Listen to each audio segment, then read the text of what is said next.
A Mystery, a supernatural short story by Anton Chekhov. On the evening of Easter Sunday, the actual civil councillor, Navagin, on his return from paying calls, picked up the sheet of paper on which visitors had inscribed their names in the hall and went with it into his study. After taking off his outer garments and drinking some seltzer water, he settled himself comfortably on a couch and began reading the signatures in the list.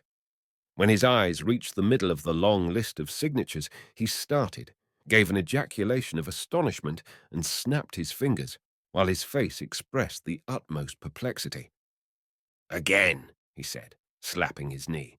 "It's extraordinary. Again. Again, there is the signature of that fellow. Goodness knows who he is. Fedyukov. Again." Among the numerous signatures on the paper was the signature of a certain Fedyukov. Who the devil this Fedyukov was, Navagin had not a notion. He went over in his memory all his acquaintances, relations and subordinates in the service, recalled his remote past, but could recollect no name like Fedyukov. What was so strange was that this incognito, Fedyukov, had signed his name regularly every Christmas and Easter for the last 13 years. Neither Navagin, his wife, nor his house porter knew who he was, where he came from, or what he was like.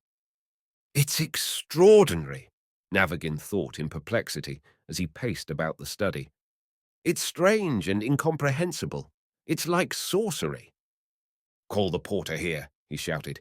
"It's devilish queer, but I will find out who he is."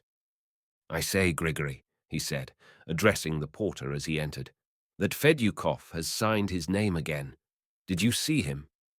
"No, Your Excellency." "Upon my word, but he has signed his name. So he must have been in the hall. Has he been?"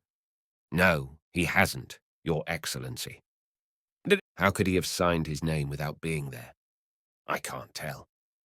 "Who is to tell then? You sit gaping there in the hall. Try and remember. Perhaps someone you didn't know came in. Think a minute." "No, Your Excellency, there has been no one I didn't know. Our clerks have been. The Baroness came to see Her Excellency. The priests have been with the cross, and there has been no one else." "Why, he was invisible when he signed his name then, was he?" "I can't say, but there has been no Fedyukov here, that I will swear before the holy image." "It's queer, it's incomprehensible, it's extraordinary," mused Navagin. "It's positively ludicrous. A man has been signing his name here for 13 years, and you can't find out who he is. Perhaps it's a joke. Perhaps some clerk writes that name as well as his own for fun." And Navagin began examining Fedyukov's signature. The bold, florid signature in the old-fashioned style with twirls and flourishes was utterly unlike the handwriting of the other signatures. It was next below the signature of Shtuchkin, the provincial secretary, a scared, timorous little man who would certainly have died of fright if he had ventured upon such an impudent joke. "The mysterious Fedyukov has signed his name again," said Navagin, going in to see his wife. "Again, I fail to find out who he is." Madame Navagin was a spiritualist, and so for all phenomena in nature, comprehensible or incomprehensible, she had a very simple explanation. "There's nothing extraordinary about it," she said. "You don't believe it, of course, but I have said it already, and I say it again. There is a great deal in the world that is supernatural, which our feeble intellect can never grasp. I am convinced that this Fedyukov is a spirit who has a sympathy for you. If I were you, I would call him up and ask him what he wants." "Nonsense! Nonsense!" Navagin was free from superstitions, but the phenomenon which interested him was so mysterious that all sorts of uncanny devilry intruded into his mind against his will. All the evening he was imagining that the incognito Fedyukov was the spirit of some long-dead clerk who had been discharged from the service by Navagin's ancestors and was now revenging himself on their descendant. Or perhaps it was the kinsman of some petty official dismissed by Navagin himself, or of a girl seduced by him. All night, Navagin dreamed of a gaunt old clerk in a shabby uniform with a face as yellow as a lemon, hair that stood up like a brush, and pewtery eyes. The clerk said something in a sepulchral voice and shook a bony finger at him, and Navagin almost had an attack of inflammation of the brain.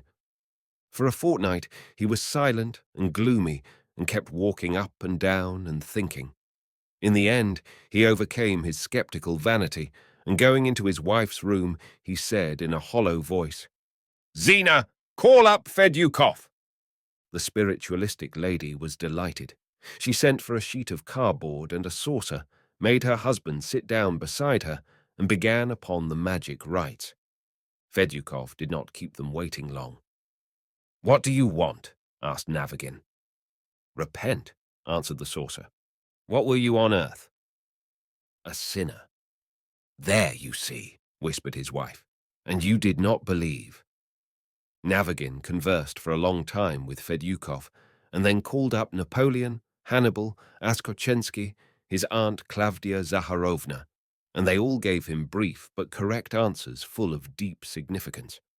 He was busy with the saucer for 4 hours and fell asleep soothed and happy that he had become acquainted with a mysterious world that was new to him. After that, he studied spiritualism every day, and at the office informed the clerks that there was a great deal in nature that was supernatural and marvelous, to which our men of science ought to have turned their attention long ago. Hypnotism, mediumism, bishopism, spiritualism, the fourth dimension, and other misty notions took complete possession of him, so that for whole days at a time, to the great delight of his wife, he read books on spiritualism or devoted himself to the saucer, table-turning, and discussions of supernatural phenomena. At his instigation, all his clerks took up spiritualism too, and with such ardor that the old managing clerk went out of his mind and one day sent a telegram. "Hell! Government House! I feel that I'm turning into an evil spirit. What's to be done? Reply paid. Vasily Krinolinsky." After reading several hundreds of treatises on spiritualism, Navagin had a strong desire to write something himself. For 5 months he sat composing, and in the end, had written a huge monograph entitled My Opinion.